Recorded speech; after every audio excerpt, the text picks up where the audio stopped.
अस्सलाम वालेकुम। Live with Adil Shahzeb के साथ मैं हूं आपका मेज़बान। आज सुप्रीम कोर्ट में इंतहाई अहम केस की समाअत जज की बेंच में शमूलियत से माजरत पर मुलतवी कर दी गई। सुप्रीम कोर्ट के सीनियर जज जस्टिस मुनीब अख्तर ने आर्टिकल 63A की तशरीह के फैसले पर नजरसानी अपीलों पर तशरीह करदा बेंच का हिस्सा बनने से माजरत की। आर्टिकल 63A की तशरीह के फैसले के खिलाफ नजरसानी दरख्वास्त पर समाअत का आगाज हुआ तो chief justice mister justice Qazi Faez Isa के अलावा justice Aminuddin, justice Jamal Mandokhail, justice Mazhar Alam कमरा अदालत पहुंच गए, लेकिन बेंच के एक और रुकन जस्टिस मुनीब अख्तर कमरे अदालत में नहीं आए। जस्टिस मुनीब अख्तर ने रजिस्ट्रार सुप्रीम कोर्ट को खत तहरीर किया। चीफ जस्टिस काजी फायज ईसा ने जस्टिस मुनीब अख्तर का खत पढ़कर सुनाया। चीफ जस्टिस ने रिमार्क्स दिए कि केस के हवाले से लार्जर बेंच आज बना था। केस का फैसला माजी में 5 रुकनी बेंच ने सुनाया था।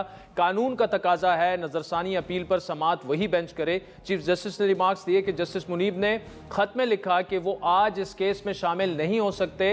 उन्होंने तहरीर किया कि उनका खत इस नजरसानी केस में रिकॉर्ड का हिस्सा बनाया जाए। जस्टिस काजी फायज ईसा ने रिमार्क्स दिए कि हम अभी उठ रहे हैं, जस्टिस मुनीब अख्तर को दरख्वास्त कर रहे हैं कि वो बेंच में शामिल हो। हम कल दोबारा इस नजरसानी केस की समाअत करेंगे, जस्टिस मुनीब को राजी करने की कोशिश करेंगे, वरना बेंच की तश्कील 9 होगी। आपको बताते चले कि जस्टिस मुनीब अख्तर ने रजिस्ट्रार को जो खत लिखा उसमें तहरीर हुआ कि प्रैक्टिस एंड प्रोसीजर कमेटी के तश्कील करदा बेंच का वो हिस्सा नहीं बन सकते।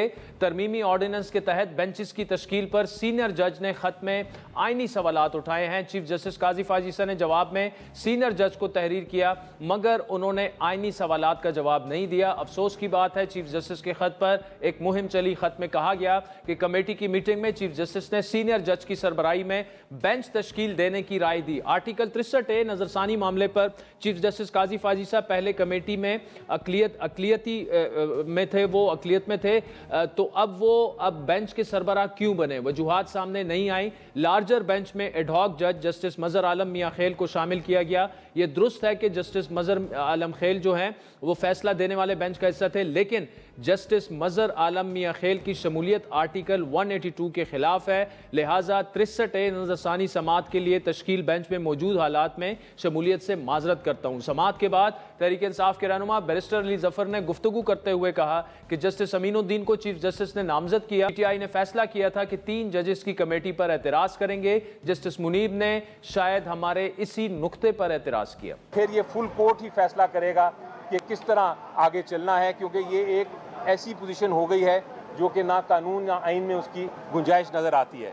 यानी कि एक 3 मेंबर बेंच ने कॉन्स्टिट्यूट करना है, 1 मेंबर्स बैठ के फैसले कर सकते हैं या नहीं, ये एक बड़ा आइनी बुरहान है, आइनी सवाल है, और उसके लिए पूरे सुप्रीम कोर्ट को बैठ के फैसला करना है कि क्या आगे रद्द-ए-अमल करना है या कोई नया ऑर्डिनेंस के आने की जरूरत है। नाज़रीन, आपको याद दिलाते चले कि आर्टिकल 63A की तशरीह से मुतालिक सदारती रेफरेंस पर फैसले में कहा गया था कि मुनर्रिफ रुकन असम्बली जो है वो पार्टी पॉलिसी के खिलाफ दिया गया वोट जो है उसका शुमार नहीं होगा, जबकि ताहयात नाअहली या नाअहली की मुद्दत का तयन पार्लिमान करेगी। उस वक्त के chief justice of Pakistan justice Umar Ata Bandial की सरबराही में 5 रुकनी बेंच ने आर्टिकल 63A की तशरीह से मुतालिक सदारती रेफरेंस की समाअत की थी और फैसला 2 के मुकाबले में 3 की बरतरी से सुनाया गया था। दूसरी जानिब सुप्रीम कोर्ट ने पंजाब में इलेक्शन ट्राइब्यूनल की तश्कील से मुतालिक इलेक्शन कमीशन की अपील मंजूर करते हुए लाहौर हाई कोर्ट का फैसला कलअदम करार दे दिया है। यह भी अहम खबर है नाज़रीन। सुप्रीम कोर्ट के 5 रुकनी बेंच ने गुज़श्ता हफ्ते फैसला महफूज कर लिया था।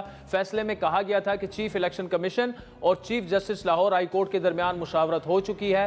बामी मुशावरत के बाद मामला हल होने पर इस मामले पर मजीद कार्रवाई की जरूरत नहीं रही। यह मुशावरत पहले हो जाती तो बेहतर होता। आईनी इदारों के दरमियान बामी एहतराम होना चाहिए, यह भी सुप्रीम कोर्ट ने कहा था। इलेक्शन कमीशन ने लाहौर हाई कोर्ट के जस्टिस शाहिद करीम के फैसले के खिलाफ अपील दायर की थी। मुल्क में नाज़रीन इसके अलावा एक और जो मामला है अहम आईनी अदालत के क़याम का, वो आज भी ज़ेर बहस है। पीपल्स पार्टी के चेयरमैन बिलावल भुट्टो जरदारी ने कोयटा में खिताब करके एक बार फिर विफाक और 4 सूबों में आईनी अदालतें बनाने का इंदिया दे दिया है। उन्होंने जजेस की तकर्रुरी के तरीक़ेकार को बदलने का भी मुतालबा किया।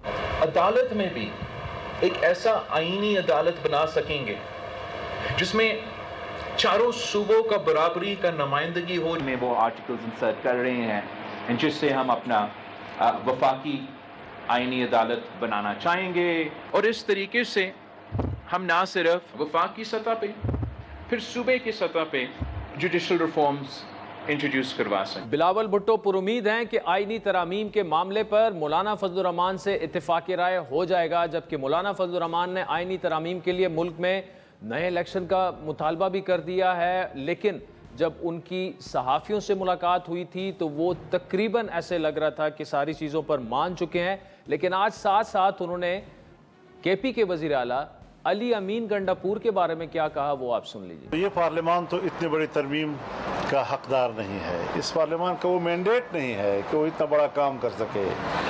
हम समझते हैं कि इलेक्शन हो, हकीकी मानों में आवाम के सही नुमाइंदे मैदान में आए। इस जाली किस्म के पार्लियामेंट से इतनी बड़ी आईनी तरमीम कराना ये बजाते खुद एक नाइंसाफ़ी। सूबे के एक वज़ीर आला की तरफ से इस तरह का बयान जो है वो भी मुल्क के लिए बेहतर नहीं है, ये बचपना है, ये नातजुर्बाकारी है। सूबे को सूबे से लड़ाना, इस किस्म की गुफ्तगू करना इस मनसब पर फायज होकर, मेरे ख्याल में ये उसके शाय निशान नहीं है। क्या ज़रूरत है ऐसे बयान कर देने की कि आप स्टेट के अंदर, सूबों के अंदर जंग की कैफियत पैदा करना चाहते हैं। नाज़रीन, तमाम मामलात पर बात करने के लिए हमारे साथ मौजूद है पीपल्स पार्टी के सेक्रेटरी जनरल, साबिक चेयरमैन सेनेट और मारूफ कानूनदान नैयर हुसैन बुखारी साहब। बुखारी साहब, बहुत शुक्रिया। सर, पहले तो ये बताइएगा, जस्टिस मुनीब अख्तर साहब का जो खत है और उन्होंने जिस तरह अपने आप को आज पेश नहीं हुए जो समाअत होनी थी, अब वो सवाल उठा रहे हैं जो प्रैक्टिस एंड प्रोसीजर जो तरमीमी एक्ट है उस पर, ये मामला कहाँ जाता रुकता दिख रहा है आपको, और क्या हम एक आईनी बहरान की तरफ लिटरली बढ़ रहे हैं? शुक्रिया। गुजारिश है कि आईनी बहरान की तरफ अगर बढ़ रहे हैं तो ये कौन पैदा कर रहा है, ये भी गौर करने की ज़रूरत है। देखिए, प्रैक्टिस एंड प्रोसीजर एक्ट है सुप्रीम कोर्ट प्रैक्टिस, वो आज इस मुल्क का कानून है। उस पर इतराज़ बिल्कुल है, उसको चैलेंज किया गया है, लेकिन अभी तक वो फील्ड होल्ड करता है, वो नाफिजुल अमल है। उसको किसी ने ना तो सस्पेंड किया उसको ऑपरेशन को और ना ही वो उसको रिपील किया है या उसको सेट असाइड कर दिया है। तो वो ऑपरेटिव है और उसके तहत चीफ जस्टिस ऑफ पाकिस्तान ने एक कमेटी कॉन्स्टिट्यूट कर दी है। चॉइस उसकी थी कि सीनियर मोस्ट जज के बाद जो थर्ड मेंबर है वो चीफ जस्टिस अपनी चॉइस का करे, और उसको जस्टिस अमीनुद्दीन साहब को उन्होंने रखा। उस पर जस्टिस सैयद मंसूर अली शाह ने भी एक अपना ऑब्जर्वेशन दी, ख़त ख़िताबत दी, लेकिन कितना ही मुनासिब होता कि बजाय ख़त ख़िताबत करने के आपस में बामी मुशावरत से बात कर सकते थे। उसी सुप्रीम कोर्ट बिल्डिंग में जजेस मौजूद हैं, लेकिन ये कोई अच्छा साइन नहीं है और बड़ी अपरेंट डिवीजन नज़र आ रही है सुप्रीम कोर्ट में, और जिसके लिए मैं समझता हूँ कि एक कॉमन आदमी बड़ा अपसेट फील करता है कि वो अगर अदारों जुडिशरी में इस किस्म की कन्फ्रंटेशन शुरू हो जाए बिटवीन जजेस ऑन दीज इश्यूज़, तो फिर ये इंसाफ के तकाजे कैसे पूरे होंगे। तो मुनीब अख्तर साहब को वैसे क्योंकि उस जजमेंट में वो उसका हिस्सा थे और गालिबन ऑथर भी वही थे, तो उनको बैठना चाहिए, अपना पॉइंट ऑफ व्यू बैठ के दे दें। उनका कोई डिसएग्रीमेंट है किसी के साथ या उनका अपना पॉइंट ऑफ व्यू जो है उसको दोबारा उसको अपना मौक़िफ़ दे सकते हैं वकला को सुनने के बाद। जो पॉइंट वकला ने रेज़ किए वो बड़े इंपॉर्टेंट पॉइंट्स हैं रिव्यू में जो इश्यूज़ रेज़ किए गए हैं, इसलिए कि जो नो कॉन्फिडेंस की प्रोविज़न है ना, उसको तो टोटली इस जजमेंट ने इनफेक्टिव करके रख दिया। कोई मेंबर ऑफ पार्लियामेंट सोच भी नहीं सकता कि वो अपनी जमात जो इक़्तिदार पे बैठी हुई है उसके ख़िलाफ़ वो वोट दे सके, और फिर ये देखें कि वोट काउंट भी नहीं होता और डिसीट भी हो जाता है। तो ये किस किस्म का जजमेंट है कि एक्ट अपॉन अगर हुआ नहीं या उस पर अमल दरामद हुआ नहीं तो उस मेंबर को सज़ा किस बात की? या तो वो प्राइम मिनिस्टर जिसके खिलाफ नो कॉन्फिडेंस वो डिसीट हो जाता तो फिर तो उसको सज़ा मिलती। कंसेप्ट यही था कि अगर कोई आदमी अपनी पार्टी को डिफाई करता है, डिसेंट करता है, तो उसकी जो डिसेंट है उसकी अल्टीमेटली उसको कॉस्ट पे करनी पड़ेगी। कॉस्ट ये पे करनी पड़ेगी कि वो डिसीट हो जाएगा। लेकिन आप उसने जो अमल किया उसके फ्रूट्स ही उसको नहीं मिले, उसका रिजल्ट ही नहीं मिला, और आप उसको डिसीट कर रहे हैं। तो ये तो कॉन्स्टिट्यूशन को आप उसमें नई इंसर्शन कर रहे थे। ये इंटरप्रिटेशन नहीं थी बल्कि ये री राइटिंग ऑफ द कॉन्स्टिट्यूशन थी। और हम समझते हैं कि ये बड़ी इंपॉर्टेंट है। पार्लिमानी जमहूरियत में नो कॉन्फिडेंस का कॉन्सेप्ट जो है वो सारी दुनिया में है कि किसी मेंबर के पास ये इख्तियार तो है कि वो अपनी पार्टी से डिसएग्री करे। आया ये जमहूरी अंदाज नहीं, ये जमहूरियत नहीं कि वो अपनी पार्टी से डिसएग्री करे। ये बुखारी साहब यहाँ पर एक सवाल है। सवाल ये है कि जो पीटीआई का मौक़िफ़ है वो 63A का जो रिव्यू लगा है उसकी टाइमिंग पर सवाल उठा रहे हैं कि चूंकि हुकूमत एक हुकूमती इत्तेहाद एक आइनी तरमीम करने जा रहा है, 4-5 उनके नंबर्स कम हैं, तो शायद हमारे लोग वो वहाँ पर क्रॉस करके और वो ये एतराज़ उठा रहे हैं कि बजाय इसके कि मौजूदा बेंच ये सुने केस तो फुल कोर्ट में ये लगा दिया जाए। आदिल, डू यू थिंक कि ये कल फाइल हुआ और आज ये लग गया? इमरान खान के अपने केसेस हैं, वो इमीडिएटली उनकी कॉज लिस्ट पे उनका नाम आ जाता रहा, इमीडिएट रिलीफ मिलती रही। और ये रिव्यू कब फाइल हुआ है? 2022 का है। क्यों पेंडिंग रहा? बाय डिजाइन पेंडिंग रहा ना। कौन चीफ जस्टिस थे और क्यों नहीं रिव्यू लगा जस्टिस उमर अता बंदयाल के दौरान? लगना चाहिए था ना, वो नहीं लगा। तो इसलिए मैं समझता हूँ कि अगर एक की आउट ऑफ टर्न केस किसी का फिक्स हो जाता है, जैसे इमरान खान के cases out of turn fix होते रहे, रोस्टर को देखा नहीं गया, उसकी फाइलिंग को नहीं देखा गया कि उससे पहले कितने केसेस फाइल हुए और वो मुंतज़िर हैं कि उनका केस लग जाए किसी बेंच के पास, और इमीडिएटली इनके केसेस लगते रहे। शाम को फाइल करते थे, नेक्स्ट दिन का केस लग जाता था।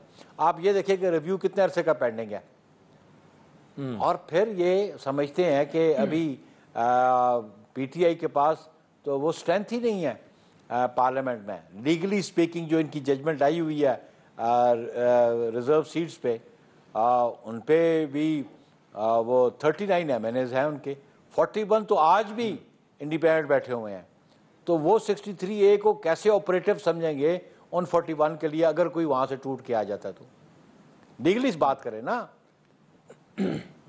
डिक्लेरेशन अभी नहीं आया। भाई साहब, आपने बड़ा एक इम्पॉर्टेंट नुक्ता आपने उठाया, जो रिजर्व केसेस पर जो जजमेंट आ चुकी है, अब सुप्रीम कोर्ट कह रही है, बल्कि जस्टिस मंसूर अली शाह साहब ने तो कहीं पे खिताब करते हुए ये कहा था कि सवाल ही नहीं पैदा होता कि सुप्रीम कोर्ट के फैसले पर अमल दरामद ना किया जाए, अगर नहीं होता तो फिर उसके रिपरकशंस होते हैं।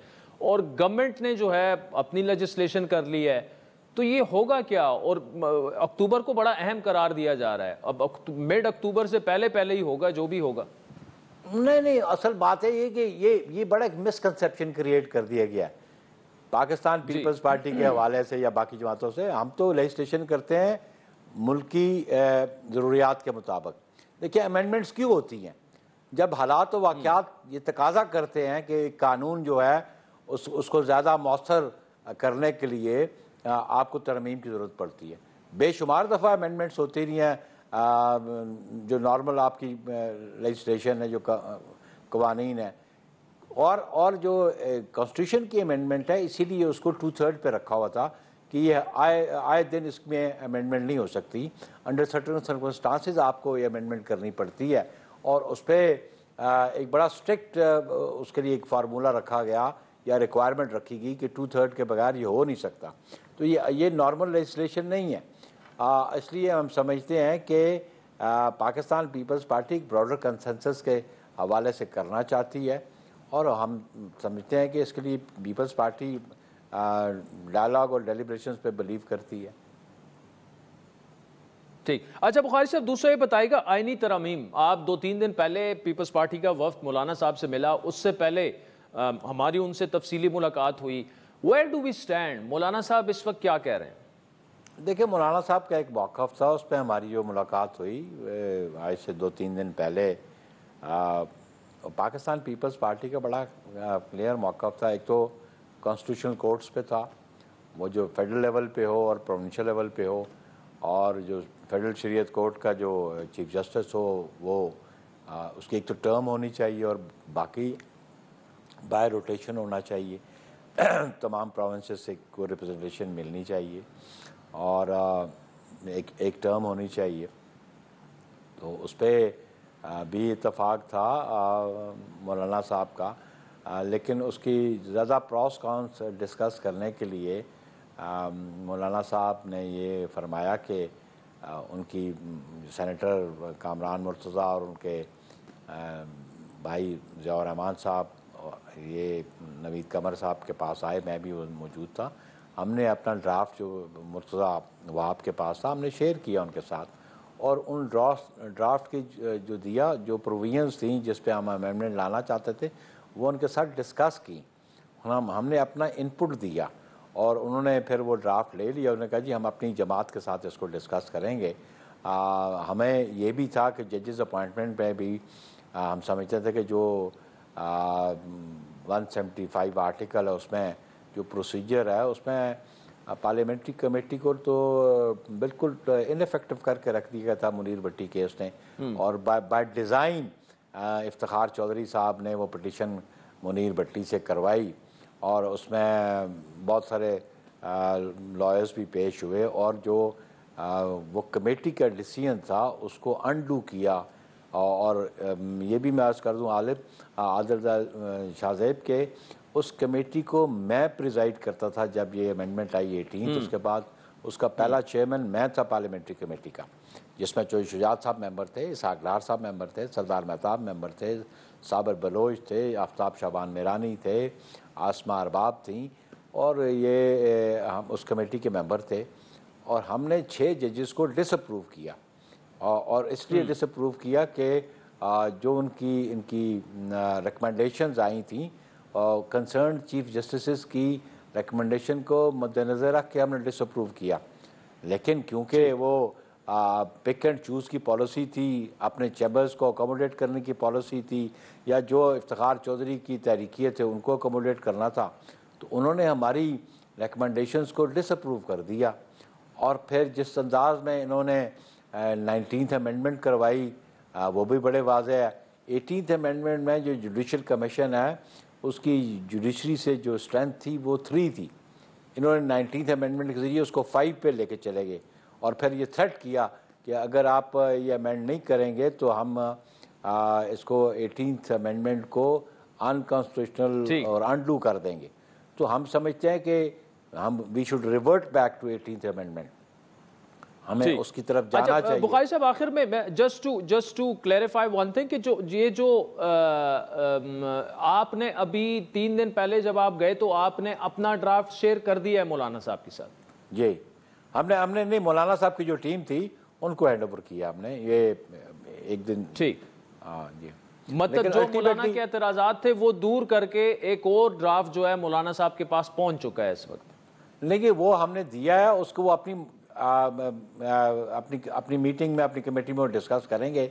लेकिन अल्टीमेटली ये इस प्रोसेस में ये था कि जब हम कमेटी लेवल पे, क्योंकि शायद मोस्ट प्रोबेबली कल हमारी फिर मीटिंग हो कामरान मुर्तज़ा साहब की, मेरी और नवीद कमर और मुर्तज़ा वहाब की और कामरान मुर्तज़ा साहब के साथ भी कोई उनके एसोसिएट्स होंगे और हम उस पर मज़ीद पेशरफ्त उस पर भी एक्सपेक्टेड है। लेकिन अल्टीमेटली हम जब ये फाइनलाइज कर लेंगे दोनों कमेटीज़ बैठ के, तो फिर चेयरमैन साहब की और मौलाना फजल रहमान साहब की मीटिंग होगी और अल्टीमेटली फाइनलाइज वो करेंगे और उस ड्राफ्ट की अप्रूवल भी वो दोनों देंगे।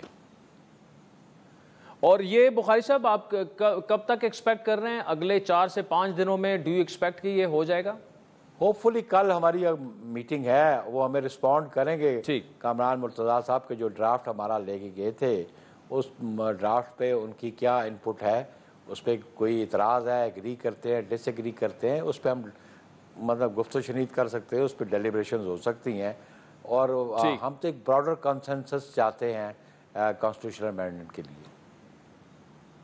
नैयर हुसैन बुखारी साहब, थैंक यू सो मच। नाज़रीन वक्त चाहता है एक ब्रेक का, जिसके बाद मशरिक़ वुस्ता में जो सूरत हाल है उस पर तफसीली गुफ्तगू करेंगे ब्रेक पर। वेलकम बैक नाज़रीन। अक्टूबर 2023 को हमास और इसराइल के दरमियान शुरू होने वाली जंग की तपिश जो है वो कई ममालिक तक तकरीबन अब फैल चुकी है। गज़ा के बाद लेबनान में भी इसराइल की जारहियत बढ़ती जा रही है। इस जंग के दौरान लेबनान में अब तक 104 बच्चों और 194 ख़वातीन जाँ बहक होने के साथ साथ जो टोटल अभी तक हलाकतें हुई हैं वो 1600 हो चुकी हैं, जबकि इस जंग में अब तक 20 लाख लबनानी शहरी जो हैं वो बेघर हो चुके हैं। अक़वाम मुत्तहिदा की पनाह गुज़ीन एजेंसी UNHCR के सरबरा फिलिपो ग्रैंडी ने एक्स पर लिखा कि इसराइली फ़िज़ाई हमलों की वजह से लबनान से शाम में दाखिल होने वाले शहरियों की तादाद जो है वो लाखों में पहुँच चुकी है। इस जंग में इसराइल की तरफ से होने वाले हमलों में हमास के सरबरा इस्माइल हनिया के तेहरान में कत्ल के बाद लबनान में हिज़्बुल्लाह के सरबरा हसन नसरुल्लाह को भी कत्ल कर दिया गया और इस हमले में भी कुछ ईरानी ऑफिशल्स भी मौजूद थे। जिस बंकर को निशाना बनाया गया इसमें हिज़्बुल्लाह के सरबराह समेत मुख्तलिफ रैंक्स के 20 अराकीन यानी जो उनकी टॉप लीडरशिप थी वो वहाँ पर मौजूद थी। इससे पहले इसराइल लबनान में वॉकी टॉकीज़ और पेजर्स के जरिए हमले कर चुका है। खित्ते में बढ़ती इस कशीदगी और हिज़्बुल्लाह के सरबराह हसन नसरुल्लाह की हलाकत के बाद ईरानी सुप्रीम लीडर को भी महफूज मकाम पर मुंतकिल कर दिया गया और इसके अलावा जो बशर अल असद हैं, जो सीनियर सीरियन प्रेसिडेंट है, उन्हें भी इतलात ये हैं कि वो भी जो है महफूज मकाम पर मुंतकिल हो चुके हैं। आपको याद दिलाते चले कि 3 जनवरी 2020 को ईरानी पासदारान इनकलाब की कुछ फोर्स के सरबरा जनरल कासिम सुलेमानी को इराक में अमरीकी ड्रोन हमले में बगदाद एयरपोर्ट के करीब कत्ल कर दिया गया था। और उसके बाद हम एक series of high profile killings देख रहे हैं इसराइल की जानिब से। एक तरफ मशरिक़ वुस्ता में जंग बढ़ती चली जा रही है जिसको रोकने के लिए आलमी रहनुमाई किरदार अदा कर सकते हैं और अक़वाम मुत्तहिदा के होने वाले इजलास में आलमी रहनुमाओं ने अपने खिताबात में इस जंग को रोकने के लिए बयानात दिए और बयानात, लेकिन सिर्फ बयानात की हद तक ही फ़िलहाल हमें महदूद नज़र आ रहे हैं। कुछ ऐसे बयानात भी सामने आए जो जल्दी पर तेल का काम भी कर रहे हैं। और इसके अलावा अगर अमेरिका की बात की जाए तो जो नायब सदर हैं कैमला हैरिस और सदारती उम्मीदवार भी हैं, उन्होंने हिज़्बुल्लाह के जो सेक्रेटरी जनरल थे हसन नसरुल्लाह की हलाकत को जो है जिस तरह से वेलकम किया है, उन्हें एक टेररिस्ट करार दिया। इसी तरह डेमोक्रेट सदारती उम्मीदवार ने कहा कि आज हिज़्बुल्लाह के मुतासरीन को एक हद तक इंसाफ मिला है। कई दहाइयों से हिज़्बुल्लाह की क़यादत ने मशरिक़ वुस्ता को गैर मुस्तहकम किया और आज दुनिया में लातादाद बेगुनाह लोगों को उन्होंने जो है वो कत्ल किया। इससे पहले अमेरिका के जो प्रेसिडेंट है जो बाइडन, उन्होंने लबनान में होने वाले इसराइली हमले के नतीजे में हिज़्बुल्लाह के सरबराह की हलाकत के वाक़े पर जो बयान जारी किया उसमें उन्होंने इसे इसराइल का मुनसिफाना इकदाम करार दिया। वाइट हाउस से जो बयान उनका जारी हुआ उसके मुताबिक हसन नसरुल्लाह की क़यादत में हिज़्बुल्लाह ने गुज़श्ता 4 दहाइयों के दौरान सैकड़ों अमरीकियों को कत्ल किया। इसराइली फ़ज़ाई हमले में हसन नसरुल्लाह की हलाकत बेशुमार मुतासरीन जिनमें हज़ारों अमरीकी, इसराइली और लबनानी शहरी शामिल हैं, उनके लिए इंसाफ की अलामत है, ये US प्रेसिडेंट कह रहे हैं। लेकिन इससे पहले अमरीकी सदर ने गुज़श्ता हफ्ते अक़वाम मुत्तहिदा के इजलास में जो खिताब किया था उनके मुताबिक आ चुका है कि इस जंग को बंद किया जाए। Thousands and thousands killed, including aid workers.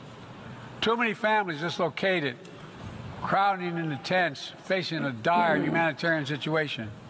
Now is the time for the parties to finalize its terms, bring the hostages home, and secure security for Israel and Gaza free of Hamas grip, ease the suffering in Gaza, and end this war. अक़वाम मुत्तहिदा की general assembly में अपनी तकरीर में Netanyahu ने मजीद ये कहा कि उनका मुल्क सऊदी अरब के साथ ताल्लुकात को मामूल पर लाने के मुआहदे पर दस्तखत करना चाहता है और दलील उन्होंने ये दी कि इससे मशरिक़ वुस्ता में अमन कायम होगा। अब ख़त्म जब नेतन्याहू दहशतगर्दी करने के हवाले से बात कर रहे थे और फिर अपने शराकतदारों जैसे सऊदी अरब के साथ पुरअमन खित्ता बनाने के लिए कोशिशों करने का उन्होंने जिक्र किया, ठीक उसी वक्त पाकिस्तानी वफ्द, सऊदी अरब का वफ्द जो था जनरल असम्बली में जो मौजूद था, उन्होंने वॉकआउट किया। देखिए कि क्या हुआ उस वक्त। The assembly will hear an address by His Excellency Benjamin Netanyahu, Prime Minister of the State of Israel. Order, please.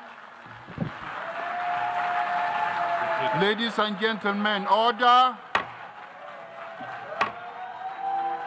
Mid east में जारी इस जंग में ईरान और अमेरिका के किरदार काफ़ी अहम है। ईरान की बात की जाए तो ईरान के जो सुप्रीम लीडर हैं आयतुल्लाह ख़ामेनी, उन्होंने हिज़्बुल्लाह के सरबराह हसन नसरुल्लाह के कत्ल का बदला लेने का इरादा किया।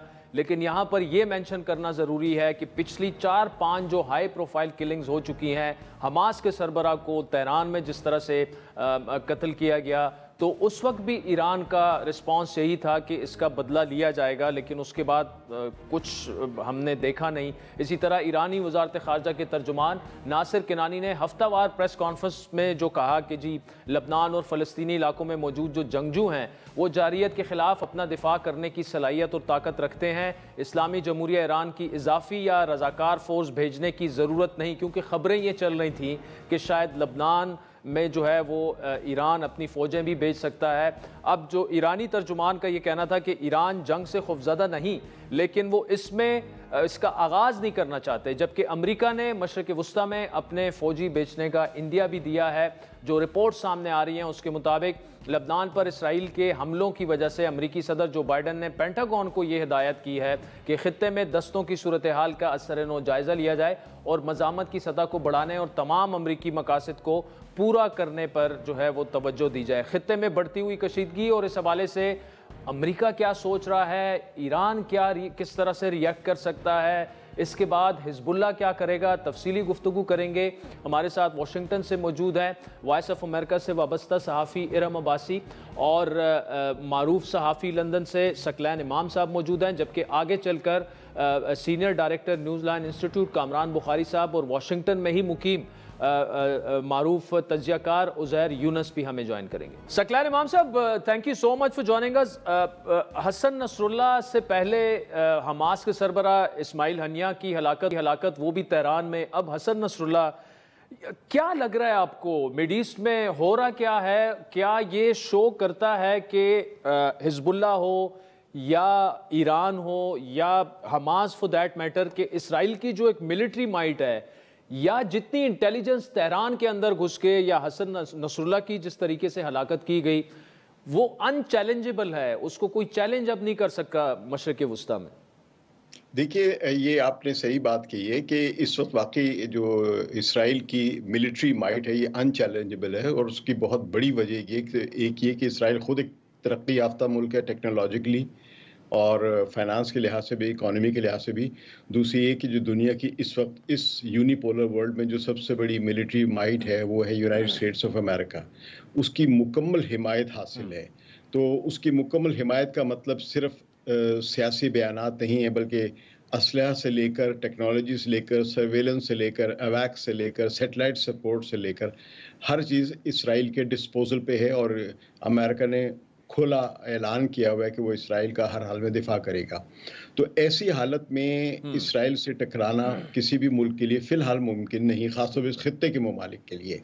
लेकिन अगर हम तारीख़ देखें तो वियतनाम की वॉर हो जाए या कोई और भी इस किस्म की वॉर जहाँ पे अमेरिका ने जाके ऑक्यूपाई किया डायरेक्टली और जंगें लड़ी, वहाँ भी अल्टीमेटली शिकस्त ही होती है, क्योंकि लोकल रेजिस्टेंस बाहर बढ़ती है। आप इस हिजबुल्लाह तो या लेबनान के इलाके में तो फिर भी बहुत सारी इनके पास सप्लाईज लाइंस मौजूद हैं। गज़ा में तो कोई सप्लाई लाइन भी नहीं थी, लेकिन उनकी मज़ाहमत जो है वो काफ़ी ज़्यादा मौसर है और वो तबाह हो गए हैं, इसलिए कि इसराइल की जो मिलिट्री स्ट्रेटजी है वो यही है कि सिविलियंस को इतना मारा जाए कि मिलिट्री जो उनकी है उस पर दबाव पड़े कि वो मुज़ाकरात पर या जंगबंदी पर राज़ी हो। तो एक्चुअली अगर कहीं भी आपको मुज़ाकरात की बात नज़र आ रही तो इसलिए नहीं कि मिलिट्री को डिफीट हो गई मुकम्मल या सफाया हो गया, बल्कि वो ये कि सिविलियंस को इतना मारा जा रहा है कि सिविलियंस को बचाने के लिए एक मुज़ाकरात की बात होती है। लेकिन जब बात आगे चलती है मुज़ाकरात की तो वहाँ पे इसराइल बैकआउट कर जाता है। तो इसमें एक ना सिर्फ मिलिट्री माइट है बल्कि एक डिसेप्शन भी है और फुल अमेरिकन सपोर्ट है जो या हालात को बेहतर नहीं होने देगी। अच्छा इरम, ये बताइएगा कि आप चूंकि यूएस प्रेसिडेंशियल इलेक्शंस कवर कर रही हैं और खुसूसन स्विंग स्टेट्स में आप आई बिलीव कि आप पेंसिल्वेनिया से भी आप होके आई हैं या शायद मिशिगन से, ये जो वाकया हुआ इसका यूएस इलेक्शंस पर क्या इम्पैक्ट होगा? क्योंकि हमने देखा कि वहाँ पर भी मतलब मुसलमानों के अलावा भी फ़लस्तीनियन कॉज के लिए जो स्पेशली जो यूथ है वो समझते हैं कि फ़लस्तीन के साथ ज़्यादती हो रही है, लेकिन इस वाकये का क्या आप देख रही हैं इम्पैक्ट और यूएस मीडिया में किस तरह से इसको देखा गया? आदिल, वॉर इन गजा जो है ये एक अहम पॉलिटिक्स का हिस्सा बन चुका है यहाँ पर इलेक्शंस में, और 5 नवंबर को जो प्रेसिडेंशियल इलेक्शंस होंगे उसमें उसके लिए एक बहुत बड़ा सवाल है कि कितना ये जंग जो है, यहाँ पर हमने जैसे कि आपने बात की कि अमेरिका में गम और गुस्सा भी पाया जाता है, कई किसी हद तक इजराइल के लिए सपोर्ट भी मौजूद है, दोनों के हक में, इजराइल के हक में भी रैलियां निकली, यहाँ के स्टूडेंट्स ने फ़लस्तीन के हक में भी रैलियां निकाली। तो ये एक अहम सवाल है जो कि 5 नवंबर को वोटर्स जिसका तयन करेंगे कि क्या ये जो है फॉरेन पॉलिसी का मैटर, जो कि हमने पिछले कुछ अरसे में देखा कि अमेरिका के इंतखाबात में फॉरेन पॉलिसी के मैटर्स इतने नुमाया नहीं रहे, लेकिन ये इलेक्शन इसलिए भी अहम है क्योंकि एक फॉरेन पॉलिसी के मैटर पे अमेरिका को तनकीद का भी सामना है और कुछ हल्के उसकी हिमायत भी करते हैं। जैसे कि आपने बात की, जी बिल्कुल, मैं मिशिगन गई थी जो कि एक अहम स्विंग स्टेट है, और अगर आप टीवी के यहाँ के तज्जियों को देखें, अखबारों के तज्जियों को देखें, तो यही कहा जाता है कि मिशिगन को जीतना जो है किसी भी प्रेसिडेंट नॉमिनी के लिए, वाइस प्रेसिडेंट कमला हैरिस या फिर फॉर्मर प्रेसिडेंट डोनाल्ड ट्रंप के लिए बहुत अहम है। और मिशिगन इसलिए भी अहम है क्योंकि मिशिगन के पास 15 इलेक्टोरल वोट्स हैं, यानी कि वहाँ पर छोटे से मार्जिन से भी कोई भी जीत सकता है और जो जीतेगा उसको 15 इलेक्टोरल वोट्स मिलेंगे। लेकिन मिशिगन इसलिए भी अहम है क्योंकि वहाँ पर अरब अमेरिकन पॉपुलेशन जो है वो एक बड़ी तादाद में है, और वो वैसे तो कई डेकेड से डेमोक्रेट्स को वोट कर रहे थे, लेकिन हमने देखा कि वॉर गजा में जो हो रही है उसके बाद से जो है वहाँ पर एक मूवमेंट शुरू हुई, जिसमें अब जो मूवमेंट है वो पहले बाइडेन थी, अब बाइडेन हैरिस है, और वहाँ पर कुछ लोग जो हैं गम और गुस्से की वजह से, जिनसे मेरी बात हुई, वो ट्रंप को वोट देना चाहते हैं। कुछ जो अरब अमेरिकन वोटर्स हैं उनका ये मानना है कि चाहे हैरिस हो या ट्रंप आए, दोनों जो है शायद फॉरेन पॉलिसी पे या गजा पे या फ़लस्तीन पर उनका मौक़िफ़ किसी हद तक सेम होगा।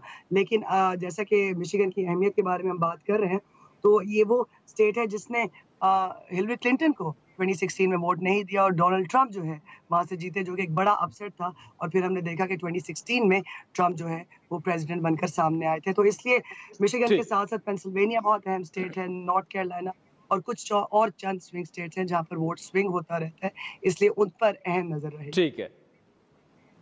अच्छा सकलान साहब, ये बताइएगा व्हाट्स नेक्स्ट फॉर ईरान? हमने देखा 4-5 जो हाई प्रोफाइल किलिंग्स हुई ओवर द पास्ट 3-4 ईयर्स, हमने यही देखा कि जी हम बदला लेंगे, वो मिसाइल वगैरह तो वो वैसे ही डिसेप्ट हो जाते हैं। अब ईरान के पास ऑप्शंस क्या हैं और क्या ख्याल है कि ईरान किस तरह का रिएक्शन ईरान की जानिब से सामने आ सकता है? देखिए, ईरान इस वक्त इतना ताकतवर नहीं है जितनी उनकी बयानबाजी चलती है। ईरान के पास कोई सोफिस्टिकेटेड किस्म की एयरफोर्स नहीं है, ईरान के पास कोई सोफिस्टिकेटेड नेवी भी नहीं है, ईरान के पास सिर्फ ग्राउंड फोर्स है और उनके पास मिसाइल पावर है या ड्रोन्स की एक पावर है। तो ड्रोन्स की पावर या मिसाइल फोर्स जो है वो उसकी भी एक आप समझ लीजिए एक हद होती है। इसराइल पे डायरेक्ट अटैक कर सकता है, लेकिन कितने कर सकेगा? वहाँ पे आयरन डोम भी है इसराइल के पास, जो अमेरिका के मुसलसल सप्लाईज के साथ एक अभी तक आप कह सकते हैं कि मौसर है। बाज़ लोग कहते हैं कि इतना मौसर नहीं रहा, लेकिन बहुत सारे मिसाइल्स या ड्रोन्स या रॉकेट्स जो इसराइल पर दागे गए हिजबुल्लाह की जानिब से या हमास की जानिब से, उनमें से अक्सरियत को बात के 70-80% रोके हैं। तो इस हालत में एग्जैक्ट एक मिलिट्री माइट ईरान के पास नहीं है कि वो बराह रास्त अटैक करे, और करना चाहे भी तो नहीं कर पाएगा। ये एक ओपिनियन है। बहुत मुमकिन है कि उनके पास कुछ ऐसे मिसाइल हाइपरसोनिक हैं जो वहाँ पे डायरेक्टली हिट कर उनको रोका भी ना जा सके, स्टेल्थ किस्म की भी चीज़ें हैं।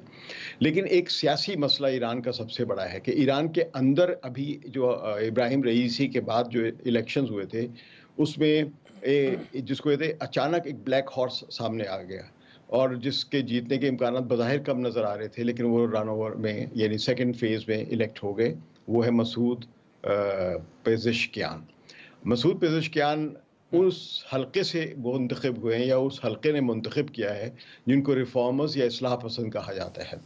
ये लोग दूसरे जो हल्के हैं ईरान के, जिनमें आप कह लें कि फंडामेंटलिस्ट या हार्ड लाइनर्स, ये एक बात ज़हन में रखिए कि ईरान में जो ऐसी इस्तिलाहें हैं ये वेस्ट में समझ नहीं आ सकती लोगों को, क्योंकि ईरान की पॉलिटिक्स की नेचर कुछ और है। वहाँ पे एक रिफॉर्मर भी हार्ड लाइनर नज़र आ सकता है और एक हार्ड लाइनर भी रिफॉर्मर नज़र आ सकता है। थैंक यू सो मच नाज़रीन। ब्रेक के बाद वाशिंगटन ही आपको लिए चलेंगे। कामरान बुखारी साहब और उज़ैर यूनुस साहब हमें ज्वाइन करेंगे और इसी टॉपिक को हम आगे बढ़ाएंगे।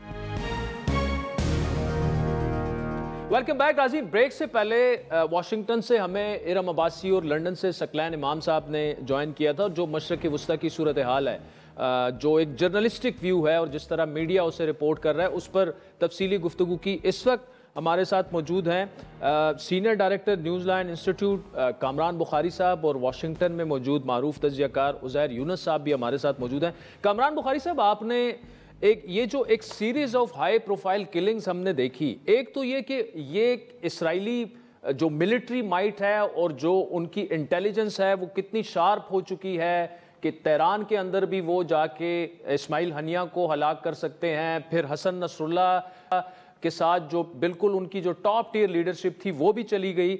आपने एक पीस लिखा था, और अगर इफ आई एम राइट जब कासिम सुलेमानी की शायद हलाकत हुई थी उसके बाद, थोड़ा सा हमें बताइएगा कि व्हाट डज दिस रिफ्लेक्ट कि अब इसराइल के मुकाबले का कोई भी नहीं बचा मशरिक़ वस्ता में। देखें, ये एब एंड फ्लो जो है ताकत का, ये आता जाता रहता है। तो इस मोमेंट में, इस स्ट्रेटेजिक मोमेंट में इसराइल की ताकत जो है ज़ाहिर है अपने अरूज पर है। जो गैप है technological, military, intelligence, political, economic, वो बहुत बड़ा है। और मैं समझता हूँ कि ये कोई नई बात नहीं है कि जैसे आपने हवाला दिया कासिम सुलेमानी का, तो वो हुआ था जनवरी 2020 में। तो उसके बाद उस साल के नवंबर में, उस साल के आखिर में इसराइल ने एक बहुत बड़े पैमाने पे एक ऑपरेशन किया था, वो भी तेहरान के अंदर ही था, और वहाँ पे उन्होंने निशाना बनाया था मोहसिन फ़खरीज़ादा को, जो कि एक बहुत अहम न्यूक्लियर साइंटिस्ट थे। ईरान की जो IRGC लेड जो एस्टेब्लिशमेंट है जो काम कर रही है न्यूक्लियर प्रोग्राम के ऊपर, उसका हिस्सा थे, उसके बहुत अहम रुकन थे। तो उनको उन्होंने बड़े एक सोफिस्टिकेटेड ऑपरेशन में हलाक किया। तो उस वक्त भी मेरा एक मजमून शाया हुआ था वॉल स्ट्रीट जर्नल में, इसको एक्सप्लेन करते हुए मैंने यही कहा था कि इजराइल जो है पेनिट्रेट कर लिया है ईरान को बुरी तरीके से, क्योंकि वो वाहिद वाक़या नहीं था, उसके अलावा जो है उसके इर्द गिर्द और भी वाक़यात हुए।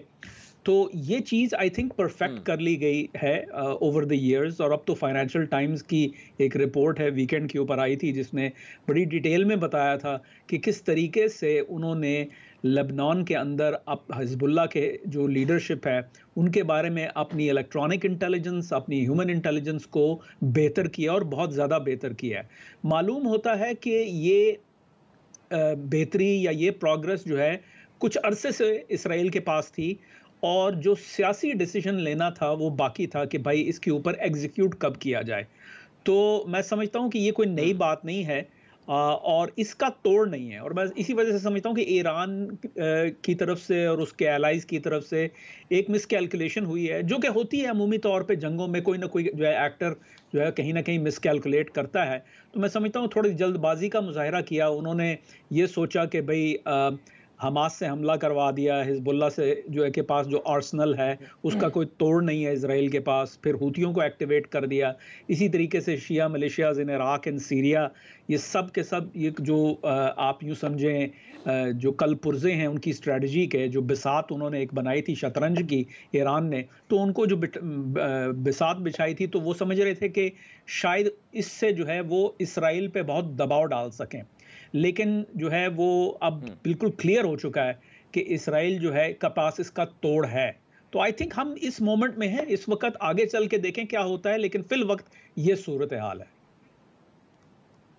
अच्छा, उज़ैर साहब ये बताइएगा कि इस वक्त जो यूएस में एक सोच है, हमने देखा चाहे वो कमला हैरिस हो, जो बाइडन हो, डेमोक्रेट्स और रिपब्लिकन्स दोनों की तरफ से इसको तकरीबन सेलिब्रेट किया गया है कि एक टेररिस्ट था जो जिसके हाथ पर अमरीकियों का भी खून था। लेकिन दूसरी जानिब हसन नसरुल्लाह को एक रेजिस्टेंस, एक ऐसे फिगर के तौर पर मशरक़ वस्ता में, बल्कि तमाम मुसलमानों में, तमाम तो मैं नहीं कहूँगा लेकिन ज़्यादातर वो उनको एक अपना एक हीरो भी मानती हैं। आप क्या समझते हैं कि हसन नसरुल्लाह का जो उनकी एक पर्सनैलिटी थी, और ख़ुसूसन जो अमेरिका में सोच पाई जाती है उनके बारे में, वो क्या थी?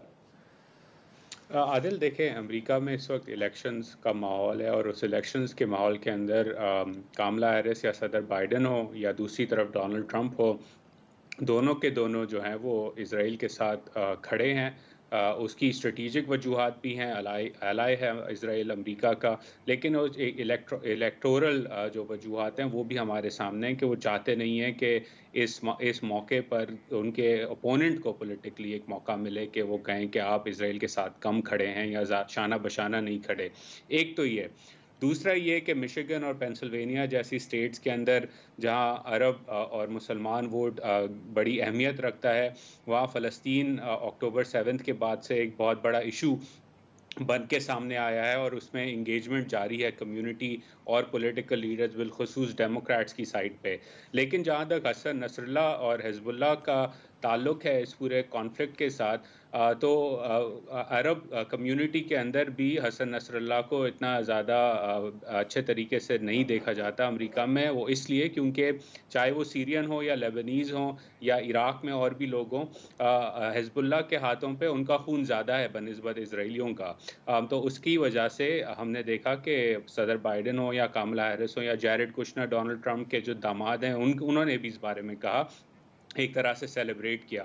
और मैं समझता हूँ कि ये चलता रहेगा यही बात, और ये बात इजराइल को भी मालूम है कि अमेरिका में क्योंकि नवंबर में इलेक्शन होना है, तो अगले 6 से 8 हफ्ते उसके बाद पास एक मौका है जिसके अंदर वो एस्केलेट कर सकता है लेबनान के अंदर, ये जानते हुए कि सियासी तौर पे उसके साथ अमेरिकी सियासतदान खड़े रहेंगे, और ईरान, जैसे कामरान साहब ने एक्सप्लेन किया, वो भी एक बैकफुट पर है। तो इस मौके पे सियासी तौर पे मुझे लगता है कि अमेरिका के अंदर वोटर्स हों या कैंडिडेट्स हों दोनों तरफ के, वो इस बात पे पीछे नहीं हटेंगे और इजराइल को इजाज़त देंगे कि वो लेबनान के अंदर हिजबुल्लाह के साथ एस्केलेट करता रहे। कामरान बुखारी साहब, उज़ैर यूनुस साहब, आप हमारे साथ मौजूद रहिएगा। नाज़रीन, ब्रेक के बाद आपसे दोबारा मुलाकात। वेलकम बैक नाज़रीन, कामरान बुखारी साहब और उज़ैर यूनुस साहब हमारे साथ मौजूद हैं। कामरान साहब, ये बताइएगा कि इसके बाद आप हिजबुल्लाह का फ्यूचर कैसे देख रहे हैं, क्योंकि जिस तरह हमने देखा कि वो टॉप टियर लीडरशिप तो चली गई है, अब क्या आप समझते हैं कि और जिस तरह से इसराइल अटैक्स पे अटैक्स करता जा रहा है, उनके आर्सनल पर, उनके अड्डों पर पूरा सारा उनको वो हो रहा है, क्या हिजबुल्लाह जो है, जिस तरह की ताकत हिजबुल्लाह की थी, उन्होंने आज तक वो सेलिब्रेट करते हैं कि हमने लबनान से इसराइल को बाहर निकाला और आज़ाद करवाया, लेकिन आज हिजबुल्लाह जो जिस तरह का ये अटैक हो गया, उससे ज़ाहिरी बात है एक वीकनेस तो उसमें शो होती है। कैसे देख रहे हैं हिजबुल्लाह को आगे, क्या उनका रिएक्शन क्या आ सकता है और उनका फ्यूचर क्या हो सकता है?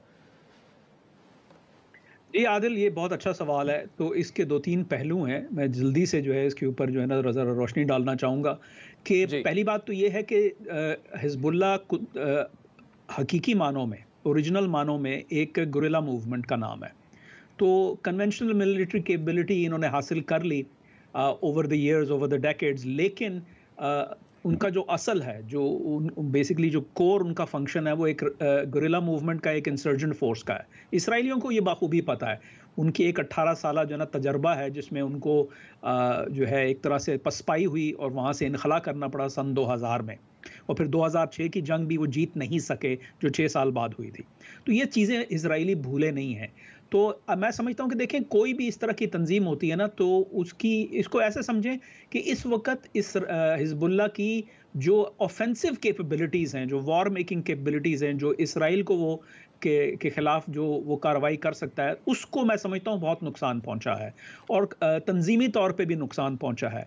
लेकिन देखें, अगर आप जो है तालिबान का मुमासलत ले लें, जो 9/11 के बाद हुआ था, उनकी रेजीम चेंज हो गई थी, बुरी तरीके से जो है उनका जो है वो एक तरह से समझा कि डिफीट हो गई है, लेकिन कुछ सालों के बाद उन्होंने अपने आप को रीजेनरेट कर लिया था। मैं समझता हूँ कि over the years, over the decades, हम हिजबुल्लाह को दोबारा रीजेनरेट होता हुआ देखेंगे, लेकिन the short to medium term में मैं समझता हूँ वो सलाहियत नहीं आएगी। इस दौरान हिजबुल्लाह के लिए सबसे अहम चीज़ ये है कि देखें, अस्करी तौर पे इसराइल के ख़िलाफ़ तो उनको एक शिकस्त हो रही है, लेकिन वो शिकस्त सियासी तौर पे जो सियासी अपना मैनिफेस्टेशन है वो ना इख्तियार कर लें, यानी कि इससे उनकी जो मुनफरिद पोजीशन है, ये वाहिद मलेशिया है लबनान के अंदर जिसको 1990 की जो सिविल वॉर के जब ख़त्म हुई थी और ताइफ अग्रीमेंट्स हुए थे, तो उसमें ये वाहिद मलेशिया थी जिसको ये इजाज़त दी गई थी कि ये अपने हथियार रख सकती है। तो मैं समझता हूँ वो जो एक मुनफरिद पोजीशन है, वो जो एक डोमिनेंट पोजीशन है, वो खोना नहीं चाहेंगे। अब मुश्किल ज़रूर होगा, तो मैं समझता हूँ उनका फोकस यही होगा कि वो जो एक तो रीबिल्डिंग स्टेज में जाएं। ये ईरान के जितने बिहेवियर्स हैं, हमें उनके बयानात और उनके बिहेवियर से हमें यही लग रहा है कि ये उसका फोकस होगा हिजबुल्लाह का, और ईरान उसकी मुआवनत करेगा।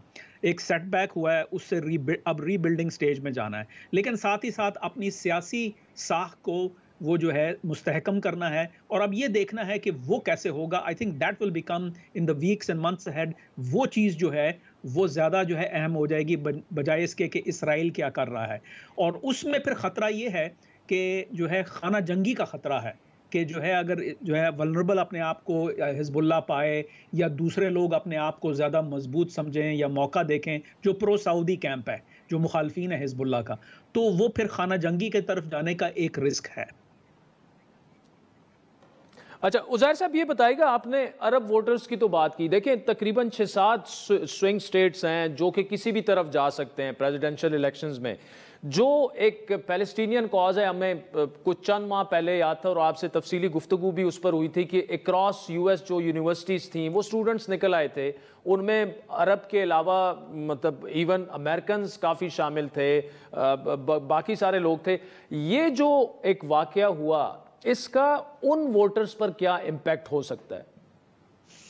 आदिल देखें, इस वक्त जो पोलिंग डेटा हमें बता रहा है, स्विंग स्टेट जैसे मिशिगन हो गया, पेंसिल्वेनिया हो गया, वहाँ बड़ा क्लियर इंडिकेशन है कि जो वोटर है वो ज़्यादातर फ़लस्तीन के इशू पे मोबिलाइज्ड है, बिलखुसूस मुस्लिम कम्युनिटी के अंदर, लेकिन उसके साथ साथ लिबरल जूइश कम्युनिटीज़ भी हैं, यंग वोटर्स हैं जो ये नहीं चाहते कि अमेरिका एक और जंग में दाखिल हो। और ये रिपब्लिकन साइड पे भी एंटी वॉर वोट कैंप है और डेमोक्रेट साइड पे भी, तो ये कट अक्रॉस करता है सोसाइटी के, जहां लोग नहीं चाहते कि रीजनल वॉर जो है अमेरिका एक और जंग के अंदर मिडिल ईस्ट के अंदर धंसता चले जाए।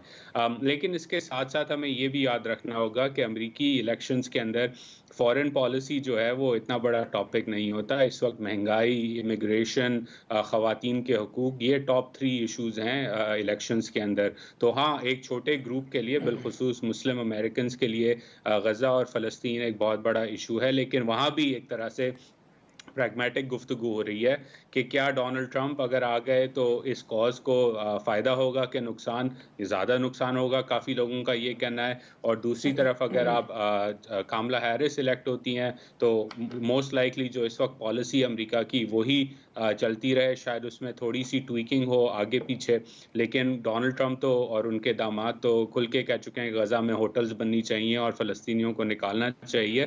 तो ये इस वक्त कॉन्वर्जेशन है, लेकिन ये मार्जिनस पे कॉन्वर्जेशन है। मार्जिन इंपॉर्टेंट है बिलखुसूस मिशिगन और पेंसिल्वेनिया के अंदर, लेकिन ज़्यादातर अमेरिकनों का फोकस इस वक्त महंगाई के ऊपर है, मईशत के ऊपर है, इमिग्रेशन, इलीगल इमिग्रेशन के ऊपर है। अगर आप डोनाल्ड ट्रंप या रिपब्लिकन्स की साइड पर हैं तो ये इश्यूज डोमिनेट करेंगे।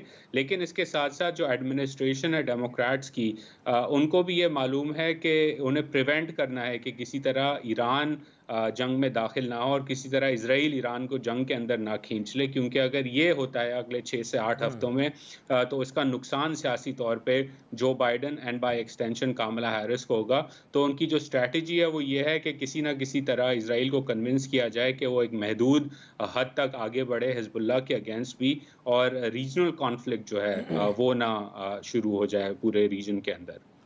ठीक, उज़ैर यूनुस साहब, कामरान साहब, thank you so much for joining अस। नाज़रीन, आज के प्रोग्राम पर फीडबैक ज़रूर दीजिएगा। हमारा ट्विटर हैंडल है @आदिल शाहज़ेब। इजाज़त दीजिए, खुदा हाफ़िज़।